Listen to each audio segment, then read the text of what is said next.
Musika walang sawa. Pangasinan Gulf Waves Network Corporation. Sa Pangasinan, ito ang DWJE 88.1 FM Radyo Pangasinan. Paborito.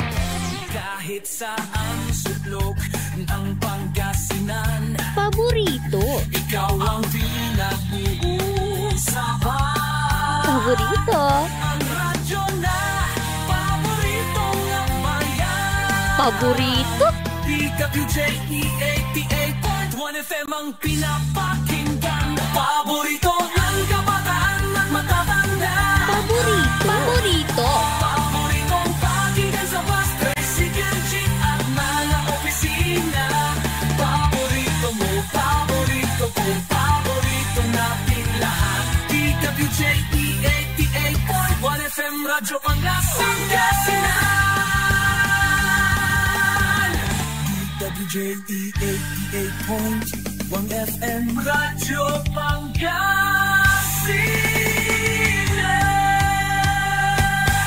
Paborito. Ang susunod na programa ay rated GP. GP? Ano yun? Garantisadong pampaborito! Narito na ang mga unang balita sa araw na ito. Radyo Pangasinan Balita. Be informed. Be the first to know. Radyo Pangasinan Balita. Mga balitang naganap at nangyari sa huling 24 oras sa loob at labas ng Pangasinan. Radyo Pangasinan Balita. Dito lamang sa DWJE 88.1 FM. Paborito! Good morning! Maambi ka kabosan at si kayo namin kapaborito. Agaw natan na Lunes, Hunyo 2, 2025. Welcome po muli sa programang Radyo Pangasinan Balita. At ngayon, sa ulo po ng ating mga balita.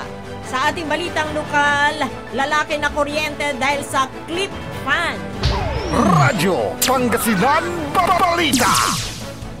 Mahigit 700 incoming students sa mga daan sumailalim sa qualifying examination sa scholarship program ng munisipyo.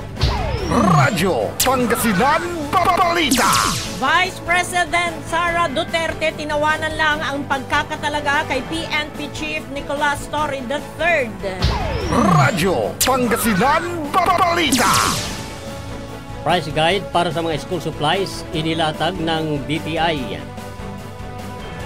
Radyo Pangasinan Balita. At sa ating balitang pandaigdig, 17 katao ang namatay sa pagguho ng malaking bato sa isang minahan sa Indonesia. Radyo Pangasinan Balita. Ilang dagdag sa taripa ni Trump sinupla ng US Trade Court. Radyo Pangasinan Balita. Sa palakasan, Pacman tiwalang tatalunin si Barrios. Samantala sa ating balitang entertainment, pambato ng Pilipinas nabigo na masungkit ang Miss World 2025. Radyo Pangasinan Balita. 7 minuto malipas ang alas 7 ng umaga at ngayon sa detalye po ng ating mga balita. Sa ating balitang lokal, patay ang isang lalaki sa bayan ng Balungaw, Pangasinan matapos na makuryente dahil sa clip fan. Ayon sa pulisya, ang biktima ay kinilalang si Ralph Lawrence Rovira, 33 anyos, residente ng Barangay Rahal, Balungaw, Pangasinan. Ayon sa investigasyon ng pulisya, naganap ang insidente sa isang poultry farm sa nabanggit na barangay kung saan ang biktima ay itinatap umano nito ang wire ng clip fan. Nang aksidenteng mahawakan nito ang receptacle with live current na naging dahilan ng pagkakakuryente nito. Naitakbo pa ang biktima sa hospital, subalit idineklarang dead on arrival. Radyo Pangasinan Balita. Sumabak ang 714 na incoming college freshmen sa qualifying exam ng Municipal Scholarship Program ng lokal na pabalaan ng mga daan noong Mayo at 30 2 oras ang itinagal ng nasabing pagsulit na may kabong 150 items ugnay sa mga signaturang English, Math at Science. Mula sa lahat ng dumaan sa pagsusulit, 100 ang mapabilang sa mga panibagong college scholar ng munisipyo. Hangarin ni Mayor Burafi de Vera Paraino na makatulong sa pantustos sa mga gastusin sa pag-aaral ng mga estudyante sa bayan ng Maldan. Radyo Pangasinan Balita. Sa isinagawang drug by bus operation ng PNP Dagupan sa panguno ni Police Lieutenant Colonel Brandon Palisok, hepe ng pulisya, arestado ang isang high-value na tulak ng ilegal na droga at nakumpiska ang tinatayang 340,000 pesos na halaga ng shabu. Naaresto ng mga operatiba ng PNP Dagupan sa pakikipag-ugnayan sa PDEA RO1 ng suspect na si alias DM. 20 anyos, residente ng Barangay Lasib Chico, Dagupan City. Ang operasyon ay sinagawa kamakailan sa Barangay Mayombo. Nakuha mula sa suspect ang tinatayang 50 gramo ng shabu na nakasilid sa 6 na transparent plastic sachet, marked money, budol money, plastic bag, belt bag at isang motorsiklo. Nahaharap sa kasong paglabag sa Section 5 ng Article 2, Republic Act 9165 o Dangerous Drug Act ang suspect na ngayon ay pansamantalang nakapiit sa custodial facility ng PNP Dagupan City. Radyo Pangasinan Balita. Sa atin namang mga balitang pambansa, naglabas ang Department of Trade and Industry o DTI ng price guide para sa school supplies para sa darating na pagbubukas ng school year sa Hunyo. Sinabi ng DTI na ang presyo ng ilang gamit ay nabawasan upang magbigay ng abot-kayang opsyon para sa mga magulang at mga mag-aral. Ang mga presyo para sa 4 na SKU ng notebook ay binawasan sa pagitan ng 5 piso hanggang 10 piso. Para sa 24 na SKU ng pad paper, ibinaba ang mga presyo sa pagitan ng piso hanggang 6 pesos at ang isang peraso ng lapis ay mas mura ng 5 piso. Samantala ang mga notebook na may presyo mula 15 hanggang 52, ang pad paper ay mula 15 hanggang 48 at 75 sentimos at ang mga lapis ay nagkakalaga ng 11 hanggang 24 pesos. Mabibili naman ang mga pen mula 3 pesos hanggang 33 pesos. Sharpeners ay mabibili sa presyong 15 hanggang 69 at nanatili naman ang presyo ng pampura na 450 hanggang 20 pesos. Ang mga Crayola sa iba't ibang boxes ay pumapalo sa pagitan ng 12 hanggang 114. Pinalala ng DTI ang publiko na maging maingat sa pagbili ng school supplies. Dapat umanong suriin ng mga mamimili ang product levels sa bilang ng dahon ng notebook at pad papers bukod sa iba pa. Radyo Pangasinan Balita. Samantala, tinawanan lang ni Vice President Sara Duterte nang tanungin ito tungkol sa pagkakahirang ni Police Major General Nicolas Torre III bilang bagong Philippine National Police Chief kapalit ni General Romel Marbil na magre-retero sa Hunyo 7 sa isang interview sa The Hague, Netherlands. Habang ipinagdidiwang ni VP Sara ang kanyang kaarawan kasama ang dating Pangulong Rodrigo Duterte, sinabi ni VP Duterte na that's my reaction. At agad na sinabing next question. Nang pinilit siyang magbigay pa ng reaction, tumawa ulit siya at sinabing that's it. Maalalang si Torre na. Maalalang si Torre na kasalukuyang direktor ng Criminal Investigation and Detection Group o kay CIDG ay naging ground commander ng police team na naghatid ng arrest warrant laban kay dating PRRD kung saan kasalukuyang nakakulong sa International Criminal Court sa The Hague dahil sa paratang ng crimes against humanity kaugnay ng kanyang madugong war on drugs. Sa kabilang banda, ipinaliwanag ni General Marbil na si Torre ay napili bilang bagong PNP Chief dahil sa kanyang pamumuno at hindi bilang gantimpala sa kanyang papel sa pag-aresto sa dating Pangulo. Radyo Pangasinan Balita. Inilunsad ng Department of Health o DOH ang Patient Appointment System o PAS para sa mas convenienteng scheduling medical check-ups. Kasalukuyan ng bukas ang PS sa tatlong DOH hospital sa Manila, kabilang ang Jose R. Reyes Memorial Medical Center, San Lazaro Hospital at Dr. Jose Pavilla Memorial Hospital. Gugugol lamang ng 2 hanggang 3 minuto ang pagkuha ng appointments gamit ang PS ayon sa DOH. Narito ang mga hakbang sa paggamit ng PS. Bisitahin ang Facebook na patientappointment.doh.gov.ph. Kumpirmahin na sumasang-ayon ka sa gamitin ng PS. Pumili ng hospital at ang kinabibilyang ang serbisyo. Piliin ang gustong oras at petsa ng iyong appointment. Punan ang kinakailang impormasyon at screenshot ito bago isumiti. Pumunta sa hospital at ipakita ang screenshot ng inyong appointment. Radyo Pangasinan Balita. Arestado sa Pampanga ang isa pang suspect na sangkot umano sa kasong qualified trafficking in persons laban kay dating presidential spokesperson Attorney Harry Roque at Cassandra Ong. Ang suspect ay kinilalang si Mariano, isa sa 49 na co-accused ni Roque at Ong. Ayon sa Criminal Investigation and Detection Group o CIDG, inaresto si Mariano sa Clark, Pampanga noong Sabado. Si Mariano ay isa sa mga security guard na naka-duty nang mangyari ang money trafficking sa Lucky South 99 Outsourcing Incorporation, isang Philippine offshore gaming operator o kay Pogo sa Porac, Pampanga.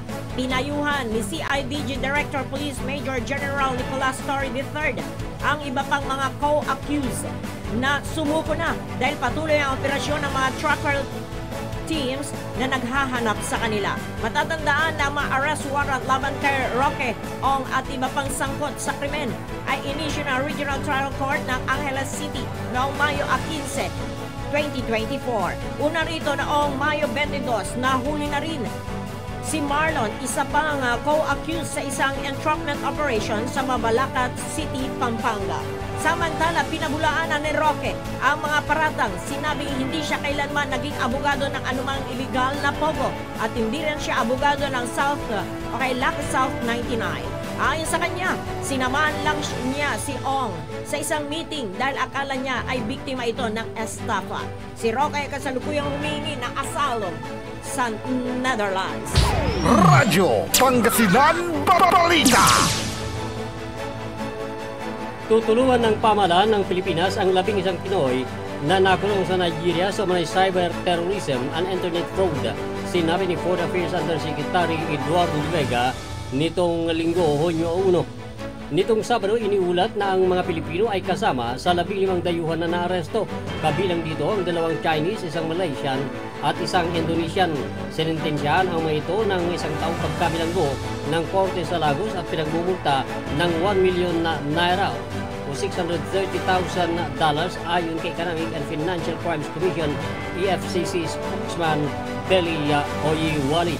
Inukasahan ang mga ito na nagre-recruit ng mga batang Nigerian para sa identity thief and to hold themselves out as persons of foreign nationality.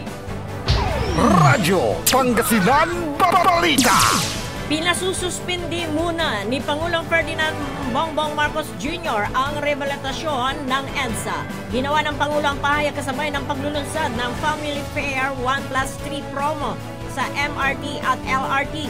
Ayon sa Presidente, gagamit na lamang ng modernong teknolohiya para sa 6 na buwang construction. Git nito, kanya din masusing pinag-aralan ang magiging epekto ng rehabilitasyon sa ekonomiya at sitwasyon ng mga mananakay na bumabiyahe para sa kanilang trabaho.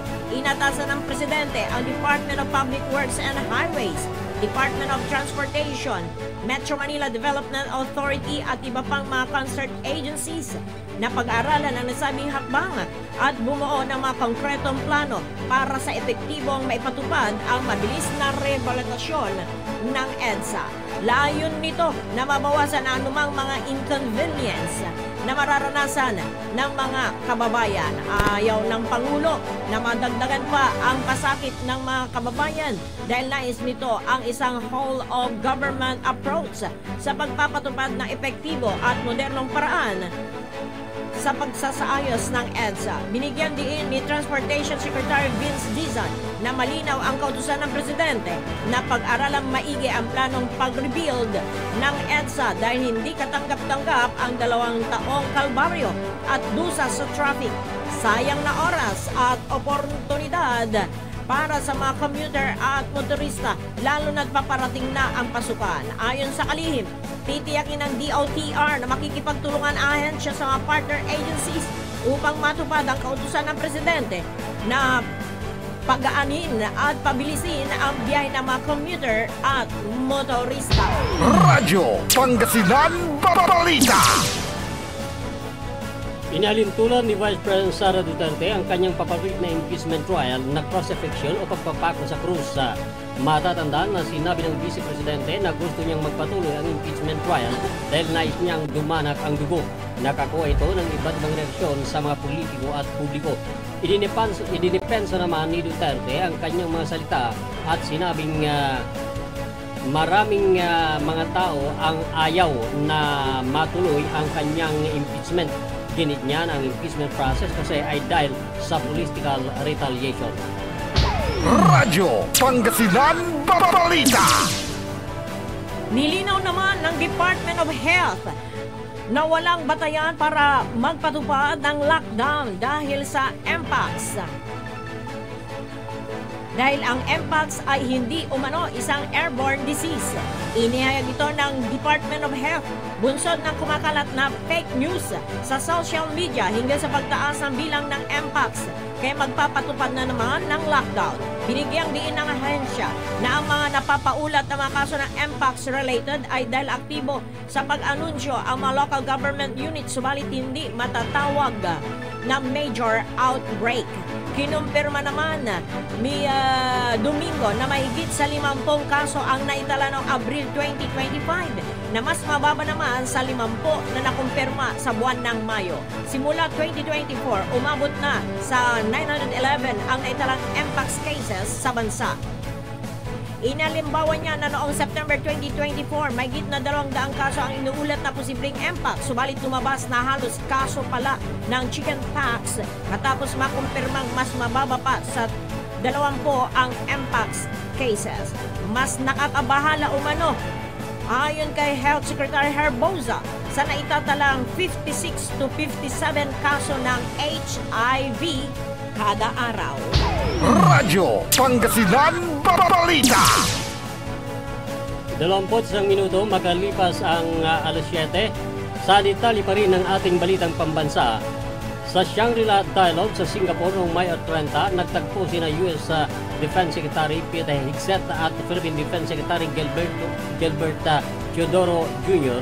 upang pag-usapan ang pagpapalakas ng ugnayang pangdepensa para may balik ang pagtutol sa banta ng rehiyon ng Indo-Pacific.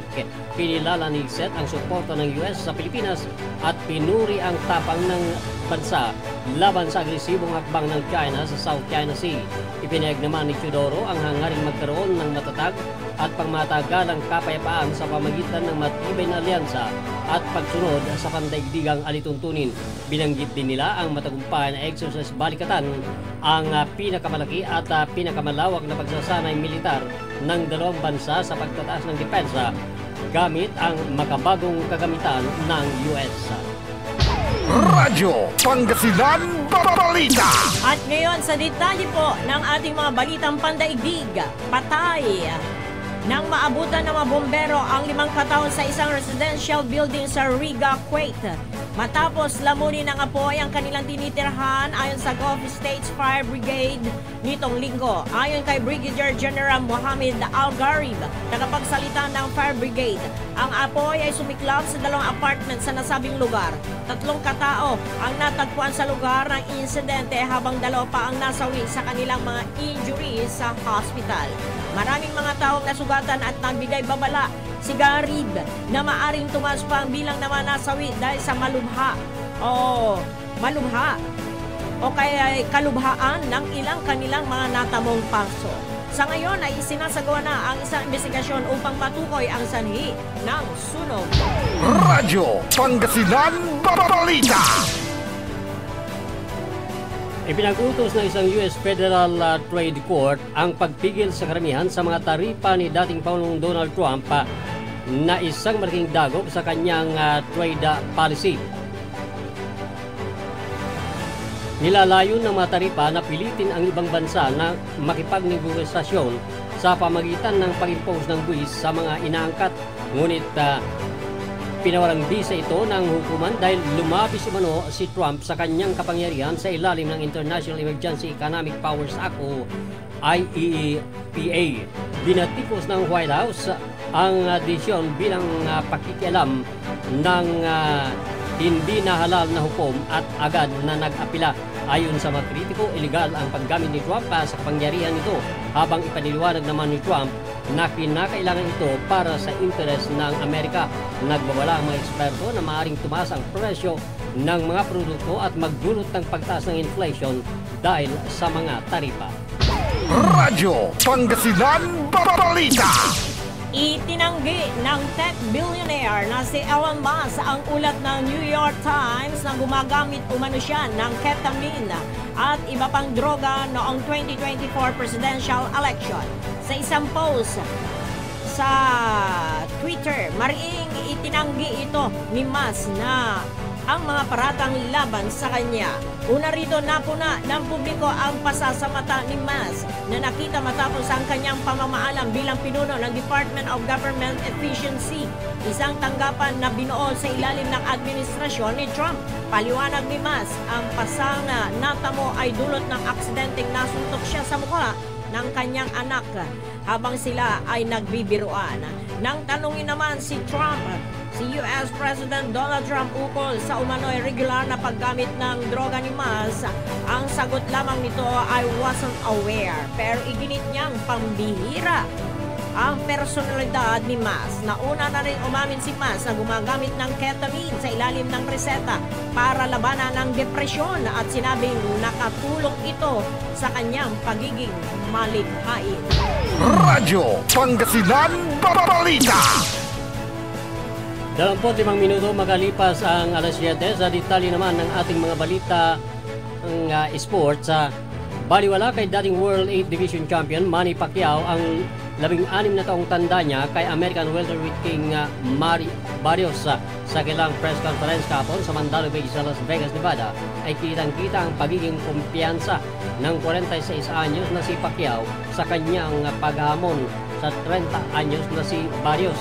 Pupuntaryahin ni Pacquiao na may 68-2 o 16 wins, 8 losses, 2 draws at 39 knockouts ang suot ng World Boxing Council. Welterweight crown ni Barrios na may 29-2-1 at 18 knockouts sa Hulyo 19 sa MGM Grand Arena. Ito ang unang laban ni Pacman matapos matalo kay Cuban Yordenes Ugas via unanimous decision para sa World Boxing Association o WBA welterweight belt noong Agosto 2021 kasunod ng kanyang pagretiro. Iniupo ng WBC si Pacquiao sa number 5 sa listahan ng mga welterweight fighters. Bago matalo sa kanyang senatorial bid sa nakarang national elections ay inilatag ng WC ang laban ni Pacquiao kay Barrios. Radyo Pangasinan Balita.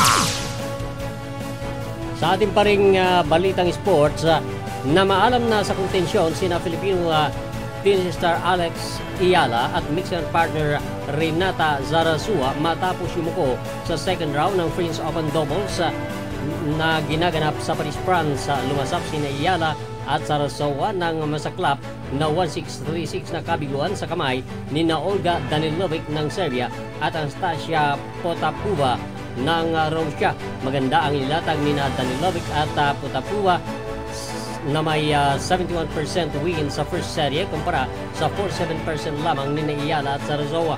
5 beses din nakakuha sina Danilovic at Potapova ng break points habang mayroon itong 28 receiving points sa buong panahon ng laro. Sa kabila ng kabiguan, masaya si Ayala na nakatungtong ito sa isang Grand Slam event sa unang pagkakataon. Radyo Pangasinan Balita. At ngayon, sa detalye naman po ng ating balitang entertainment, hinirang ni Suhata Chowdhury mula sa Thailand bilang Miss World 2025 sa ginanap na patimpalak sa Hyderabad, India nitong Mayo at 31. Si Chowdhury ang kinoronahan bilang 72nd winner ng pinakamatandang international beauty pageant sa mundo at siya rin ang kauna-unahang Thai na nagwagi ng titulo.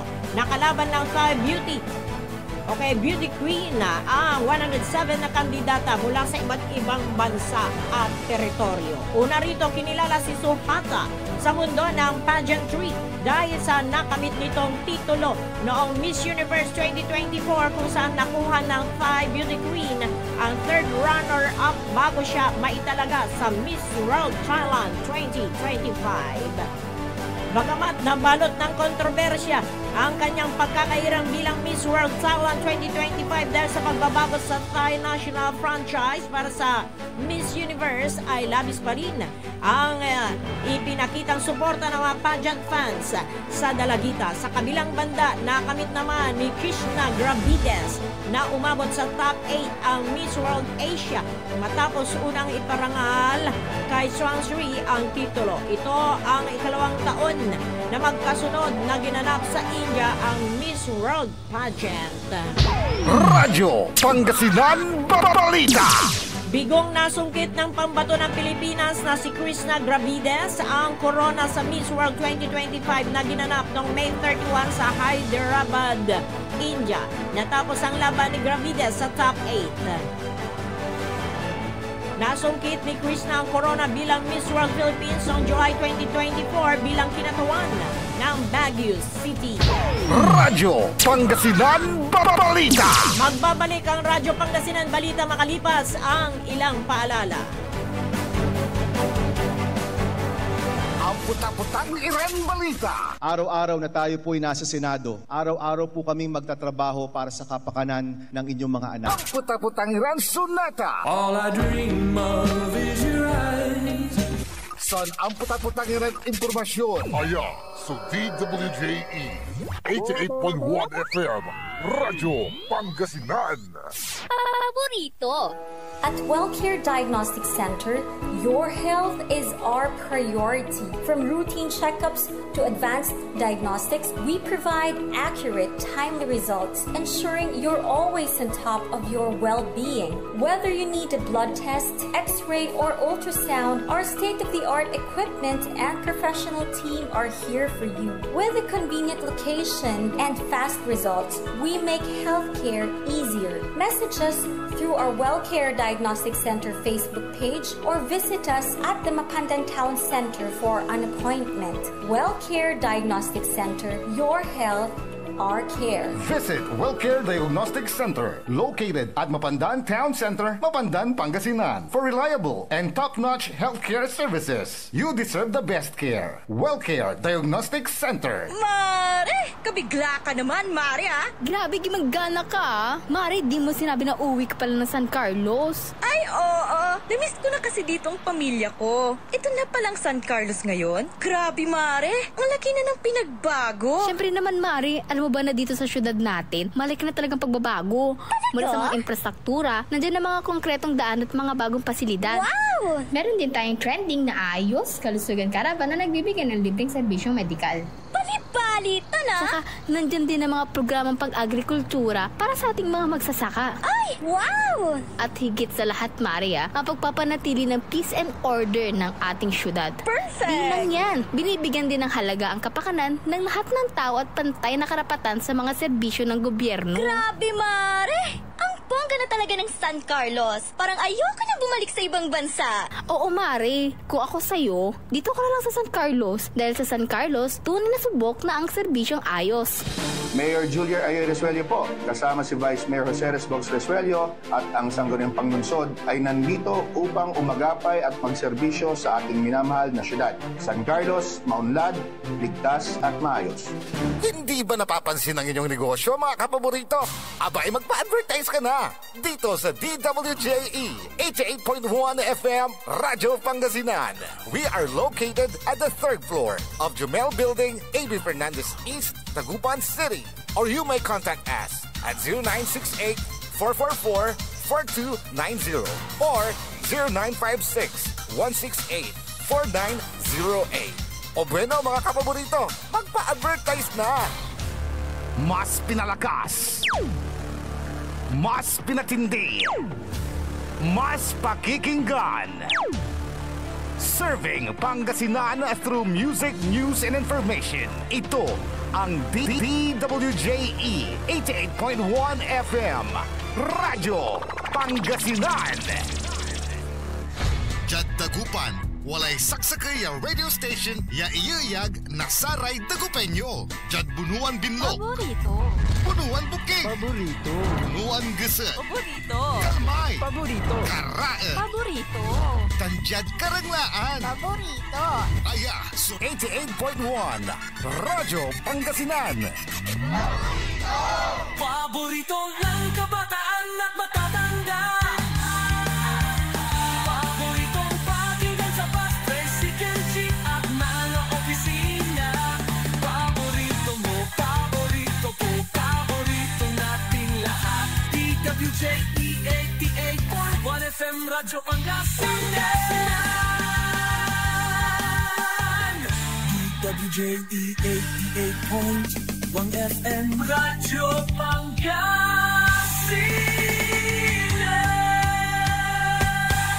Paborito. Alas 7:34 na po ang ating oras. Tuloy-tuloy pa rin ho tayo sa ating programang Radyo Pangasinan Balita. At ngayon, ating alamin na ang lagay ng ating panahon sa araw na ito ng Lunes sa pamamagitan ni Ma'am Helen Labadja ng Pag-asa, Dagupan City. Ma'am Helen, good morning! Good morning po sa ating lahat. Sa ngayon, southwest monsoon ang nakaka-apekto sa Luzon.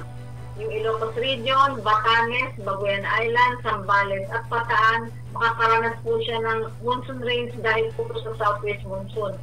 Ang Metro Manila, Cordillera Administrative Region, Cavite, Batangas, Palawan, Occidental Mindoro, the rest of Central Luzon, makakaranas po ng maulap na kalangitan na may kalat-kalat na pag-ulan at thunderstorm, dulot po ito ng southwest monsoon.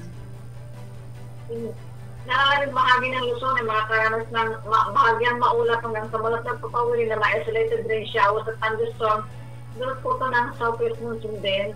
Yung Visayas at Mindanao, ganun din po makakaranas po ng maulap na papawili at kalat-kalat na rain showers at thunderstorm, dulot po ito ng localized thunderstorm. Walang low pressure area o bagyo sa loob o labas ng Philippine Area of Responsibility at walang gale warning kaya ligtas kumalaot ang malilitan sa ating pandagat. Dito sa Pag-asa Dagupan, magandang umaga po. Maraming salamat, Ma'am Helen Labadja ng Pag-asa Dagupan City. Ay nako, mamimiss ko ang Pag-asa. Alas 7:36 na po ang ating oras.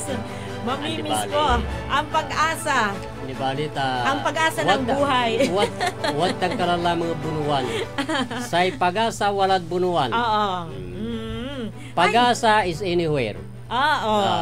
Ang Pag-asa na ahensya ng weather system, tama? Oo. Ay, nandyan sa Dagupan, ay Bunuan. Oo, taga-Bunuan ka rin. At punong-puno kami ng Pag-asa, Kuya Ding. Lalo na ako. Oo. June. Welcome, June. Goodbye, May. And goodbye to you, Kuya Ding. Oh, come on. Goodbye to everybody.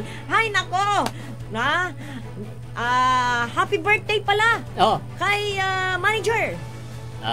Birthday ni Manager Joey. Boss Joey de la Cruz. Yes, ang ating napakabait na manager natin. Oh, paano pa unladyalan natin na after program at taning supat. Oo, sabi nga na. Paano unsabiot, siyempre no ang kaputan dia, ang kapimangan. Nabangnasan. Nabangnasan handa. At hindi kaya ni Engineer Richard Olanday at Engineer Nixon Dakal yung dala-dala. Agda na upot. Agda na upot. Kaya dapat wag muna tayong aalis. Dahil darating si manager. Para mai-celebrate natin yung kanyang birthday. Happy birthday Manager Joey de la Cruz. Yan. And nako, ano na yung gusto kong sabihin kanina? Ang bilis ng panahon, ano? Oo naman. June na kaagad. Alam mo, parang ang tagal-tagal yung panahon ng Mayo sa akin. Bakit? Parang napakahaba at napaka-stressful siya. Na-stress Yung ako Mayo? siya. Yung Mayo para sa akin. Ang tirason mo Marami. Pero alam mo, natutuwa ako kasi nakasurvive ako. A lot Napasok ko of ang June. reasons. Yeah. Kumbaga. Oo. At isa na yung yun na yun. Oo, di ba? Pero alam mo, ang buhay ay weather lang. Di ba? Sabi nga, ang buhay ay parang gulong. Minsan nasa baba ka, minsan nasa taas ka. Umiikot lang yan. Umiikot yan. Oo, kaya... Yung gulong hindi naman pwedeng hindi ikot yan. Oo, pag hindi na umiikot yan, natigil na ang buhay. Oo, ganun lang yan. And sa buhay na ito, huwag tayong mawalan ng pag-asa, mga kapaborito. Tuloy ang laban, mga kapaborito. Pinoy yata to. Alam naman natin na despite sa mga problema sa buhay ay kumbaga meron at merong pag-asa. Kumbaga yung problema lilipas din lang. Niwalin ng text. Grabe may problema yun. Andi pa. Sabi nga ng pag-asa, ang weather weather natin ngayon is maulan. Dahil sa southwest monsoon. Oo. Meron ka ba? Yan. At pero yun ay naranasan na natin kapon, pero amputang minsan siya. Yung pinakamaulan nung Friday. Ay, diba? Nung Friday, yung maulan nung may Friday. paambon-ambon nandito sa tayo amin. May paambon-ambon din. Mabuti lang ganun lang yung ulan kasi may forecast ang pag-asa nung Sabado na Linggo, Lunes hanggang bukas ay heavy rainfall advisory sa iba't ibang mga probinsya including Pangasinan. Pero umulan nga pero hindi naman gaano, di ba? Oo. Pero no Friday, buong araw yan. Buong araw yun. Oo, hanggang gabi yun. Pero Sabado, may mga pag-ulan pero konti. Maya-maya laba dyan. Di ba, area? Pero yung ating yung ating mga magsasaka ay siyempre masayang-masaya sila. Oo naman. And nadiligan yung kanilang mga pananim. Oo. At pag nadidiligan ang mga pananim, syempre, magbubunga yan. Di ba, Kuya Ding? Madaling lumago. Pero kung may nabiyayaan ng tubig, meron namang naperwisyo dahil sa ulan. Adilapia Tampol, saang part yun sa Metro Manila, yung mga mababang lugar. Alam mo, nakita pa nga yung merong masasakripisyo. Meron nga mga bata na nagtampisaw doon sa baha. Oo, kahit may dumadaang bus. Nakita ko nga yun sa pinalabas na balita, Kuya Ding.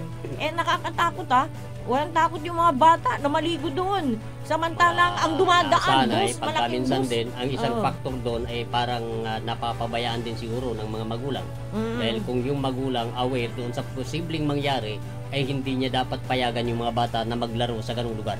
At saka siguro yung mga bata, naiinitan na talaga masyado. Ang sarap maglaro. Parang sa tagal ng panahon na napakainit, ay sinamantala naman yung pag-ulan. Akin, awara na san siri, diba? Kin, manamos mo, delap.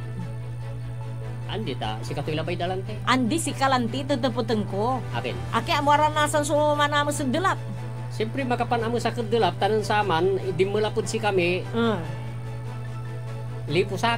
Oo. Alam mo, hindi ka matatawag na na-enjoy mo ang pagkabata mo kung hindi mo naranasan maligo sa baha, maligo sa ilog, sa dagat, at maputikan ka, ang gano'ng marabuk ditan, basta mantaksing kayo, mantambling kayo, yun ang saya ng bata, Kuya Ding. Noon yun. Ang gano'ng amuringis ka. Noong panahon yun, nauso pa yung mga ganong laro. Pero ngayon, puro cellphone na lang. Yun ang nakakamiss, Kuya Ding. Kaya pag may mga naglalagay doon sa social media yung mga ganon na nakikita mong picture na yung mga bata magkakasama naglalaro ng entrance, yung patintero, Kuya Ding, yung taksing o kaya yung tsinelas tapos binabato yung lata. Tumbang preso. Yun ang tsinelas sa amin nun, hindi yung tsinelas yung pinambabato namin bato talaga. Bato. Tapos yung iba, yung syatong.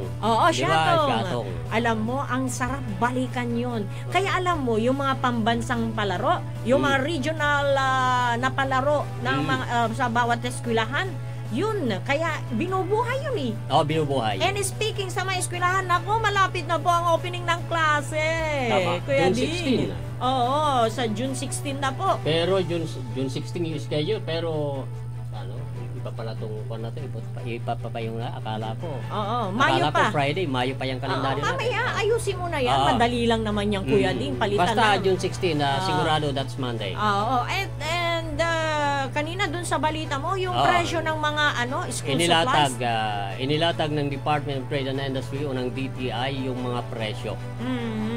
And meron na tayong mga parents na kilala na nakabili na ng mga notebooks. Sabi nga nung nakilala ko sabi niya mas mabuti na itong maaga. Mas maaga, parang mas mura-mura pa yata. Kahit sabihin pa ng DTI na ganito yung presyo, pagka minsan ay meron din yung nananamantala sa kasagsagan ng pamimili, di ba? Pero meron din pababaan ng presyo. Sabagay, kahit na sintimo lang. It's a sales strategy naman. Alam mo, kahit mga na establishmento. Kuya Ding, ang napansin ko dahil nakapag-ikot naman tayo, ang iba, ang style nila, yung kahit na sintimo lang, yung konti lang yung pagitan niya. Maramihan ang pagkuha Ngayon, ilan ang notebook na regular na dapat bilhin pag sa elementary? 8 to 10 na notebooks. Yung sintimo, pag binilang mo yan, pag inipon mo yung madidiscount mo, ay malaki. Diba? Lalo na pag halimbawa, 3 ang anak mo, ibibilan mo ng notebook na tigwa-8 sila. Ilagay mo ng tigwa-8 lang. 24. Diba? 24 na piraso. Yung matitipid mo doon. Hindi pa kasama yung iba, yung mga papel. Kaya yung mas mura, yun ang binibili ng marami. Diba? Pero pag meron ka naman, syempre, yung iba, ang gusto nila, yung gusto ng anak, mas maganda ito, may pera kasi. Pero tayo, maging matalino tayo dahil ang pera, madaling maubos yan. Tama. Madaling maubos. Yung araw-araw mo lang na ginagamit, magkano yung rate ngayon? Yung 450? Minimum.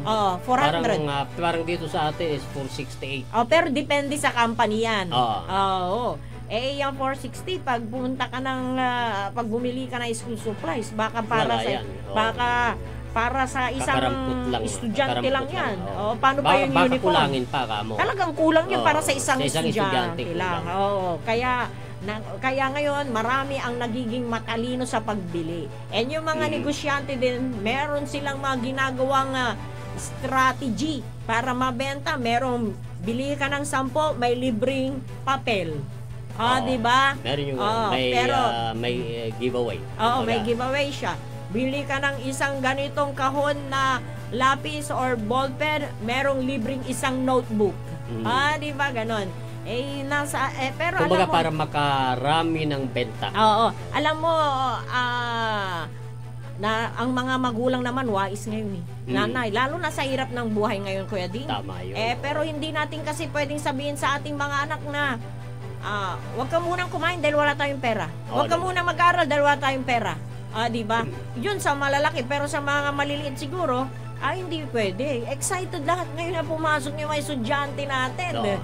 Dahil matagal na sinang apupok at abunda. Tuwang-tuwa rin yung magulang pag-start ng klase dahil kahit papano ay umaabante yung mga bata. And alam mo, nakakapag-aral kumbaga. Meron din tayong mga grupo na mga grupo na alam mo ba na nagbibigay sila ng mga libreng school supplies? Ganon. May NGOs, ganon. Mayroong mga ganon. May mga may mga LGUs din na nagbibigay ng ganon. Dapat lang. School supplies, pati bags. Ngayon nga, balita, meron ng mga mga punong barangay. Pero pag mamimigay naman, pag naman yung alam mo naman gagamitin nung bata na maayos din. Hindi yung bang magtatawanan lang kayo dahil yun lang ibinigay. Hindi sa ganun. Kumbaga, yung quality naman. Quality. Yung kalidad nung ibibigay ng mga gamit. Magbibigay na rin lang kayo. Yung alam mo, masisiyahan talaga. Hindi yung tatatakan mo pa ng kung ano-ano dyan. Itatatak mo pa yung mukha ng ganitong opisyal. Wait lang. Pero hindi mo siya magamit sa ibang sa iba, pag babiyahe ka, ganon, di ba? At Alam mo, meron ding disadvantage yung gano'n, yung nagbibigay, yung kasi, yung halimbawa, LGU nagbigay, lahat binigyan, may estudyante, tapos nandun yung mukha, nandun yung pangalan. Oo nga. Ingaton day bagdara maugugaw, makapansasalatan, tapare-pareho. Lante. Kaya pag namigay naman, wag na yung i-display pa yung mukha, kung kaninong ganito binagbigay. Di ba? Alam naman nila dahil i-present mo naman na Pero yun. given na yun na talagang mangyayari yun, say for example, pag matutuloy yung eleksyon, kung hindi mababago yung kasi sa katunayan naghahanda na rin ang COMELEC.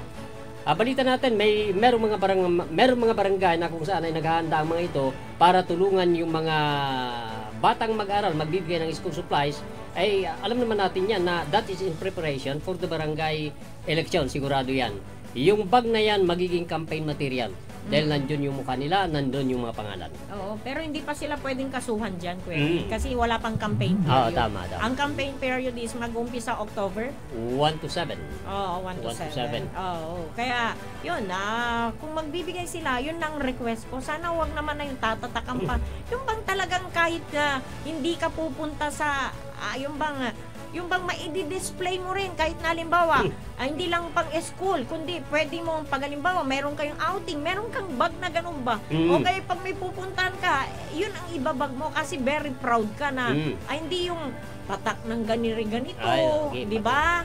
Mukha nung pag-uruda, ay, di ba? sus, Ginoo. Lalo na pag yung bag ay yung quality naman ay masyadong mababa, di ba? Kagaya ng pagbibigay ng notebook, yung iba-ibang style naman. At saka, tama yung sinabi mo magkakapalit-palit pa sila, magkakagulo pa yung mga bata. At may bag ko ay, tama na aya. Isan pare-pares ni Renubutan no, ang muni sinulatan, ang tuan tayo, gawa to mamanay, ang daan tayo, gawa da. Alam mo naman ang mga bata ngayon, di ba, Kuya Ding? And medyo, alam mo, siyempre, gaya na sinabi ko kanina, inulit ko lang, na sana yung quality naman, mamimigay ka na rin lang, yung talagang totoong masisihan yung pagbibigyan mo. Yung baga-baga. Diba? Ganun lang yun.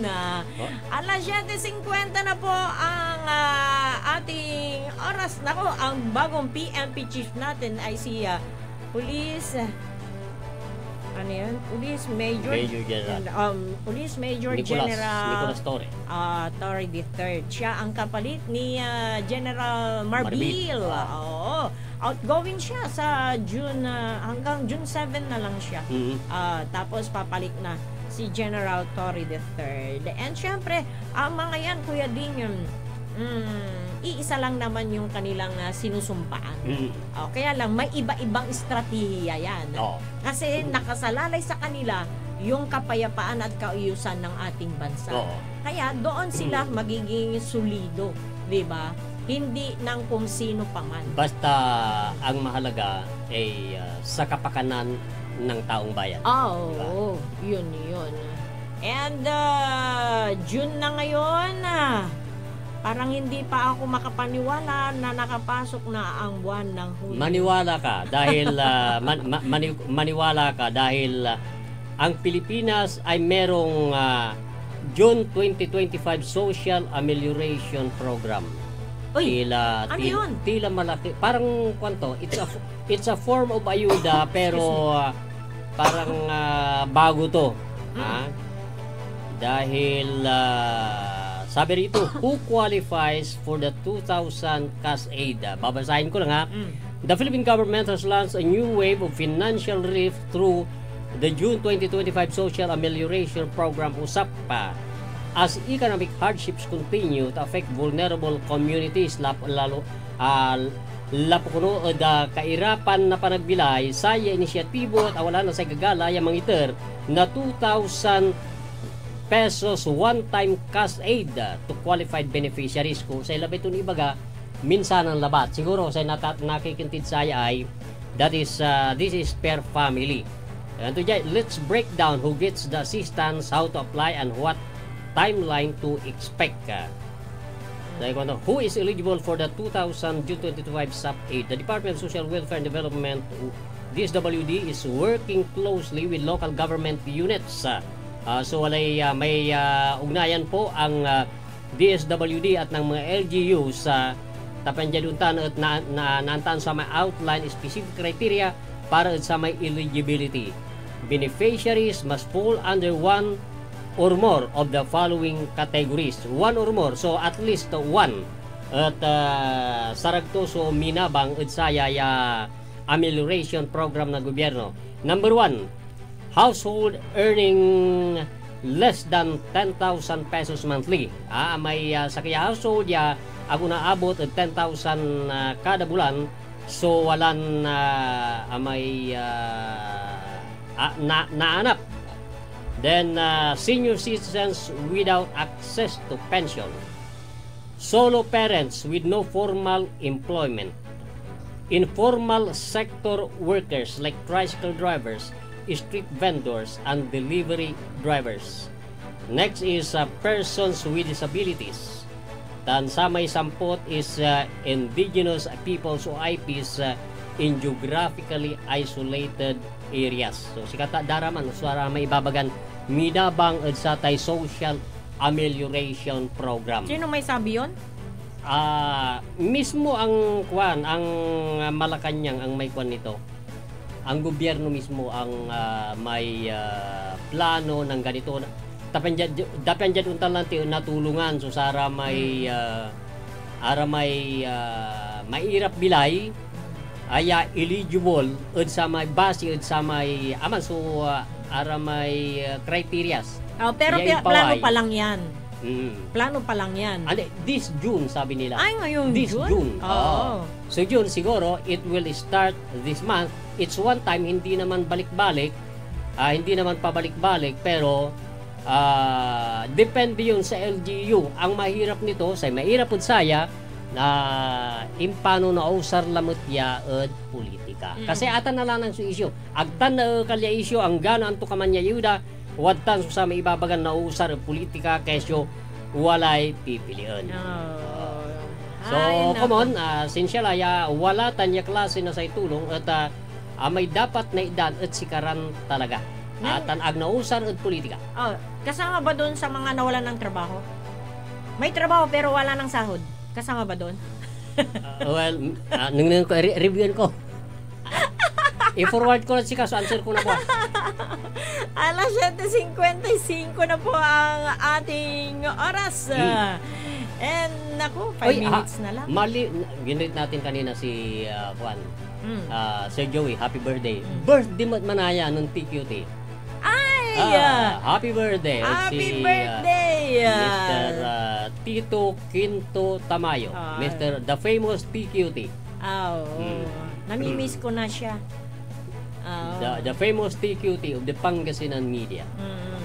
Nako, happy birthday po, Sir Tito Quinto Tamayo. Ando lang may ibabagaton na yung lagi niyang idinidin pag nagpro-programa siya. Agka mangiras, tanoan din, nairasan ka. Say ngiras. Say katumbas to at iras.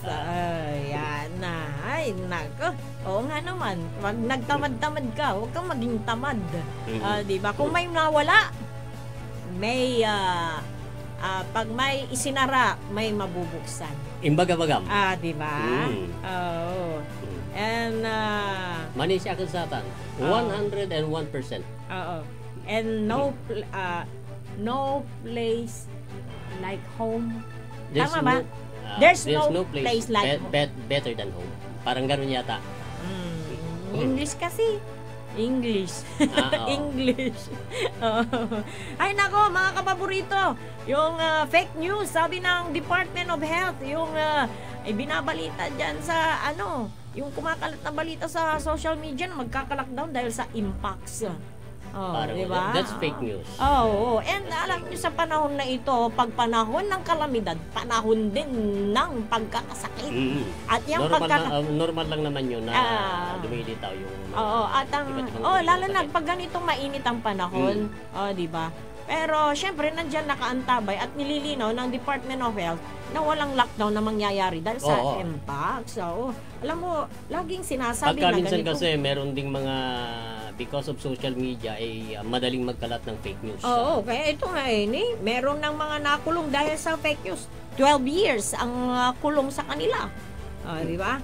Kaya ingat po tayo, hindi lahat ng nababasa, yan, naririnig na papanood ay totoo. Kaya kailangan ay maging matalino po ang bawat isa sa atin. And ang nakakabahala, sabi nga ng Department of Health, yung ano daw, yung naitatala na 56 to 57 na kaso ng HIV. Diba? Mas alarming yun, diba? 56 to 57 kada araw ang sinasabi. Ay, so sana masolusyonan pa rin yan at mapigil, diba? And ingat ho tayo dahil kailangan palakasin ho natin ang resistensya ho natin, mga kapaborito. Hindi lang man po yung pagkain ng masusustansya, kundi yung pagkakaroon natin ng peace of mind. Kasi mahalaga yun. Napakalaga. Yung peace of mind. Yung mayroon kang peace of mind. Kasi kahit na meron kang pera, kahit na meron kang makakain dyan, pag gulo ang isip mo, yung isipan mo, useless lahat. Mapupunta lang sa waste yung lahat ng kinakain mo at ginagawa. Kaya napaka-importante yung meron tayong peace of mind. Paano tayo magkakaroon ng peace of mind? Siyempre, manalangin tayo. Tama yun. Ano man yung problema, may solusyon. Lagi tayong tumingala. Yun ang sabi, prayer is the best weapon. Naman. Huwag tayong makakalimot. Walang imposible sa may kapal. Diba, Kuya Ding? Pero no time na tayo, Kuya Ding. Ay, meron pang oras, pero may susunod na. Kaya marami pang oras, pero hindi sa atin yung oras. Kaya maraming salamat po, mga kapaborito, sa inyong ginawang pagsubaybay sa programang Radyo Pangasinan Balita. Ako po, si Amor Ligaspi Diga. Tana Siakmat Sidingakina. Maraming salamat po, mga kapaborito. Sa technical side muna. Hindi po namin kayo malilimot. Sa ating technical side, nandyan po si Engineer Richard Olanday at Engineer Nexon Dakal. Salamat po ng maraming and magandang morning. Sikaratan, Susaray Manunaan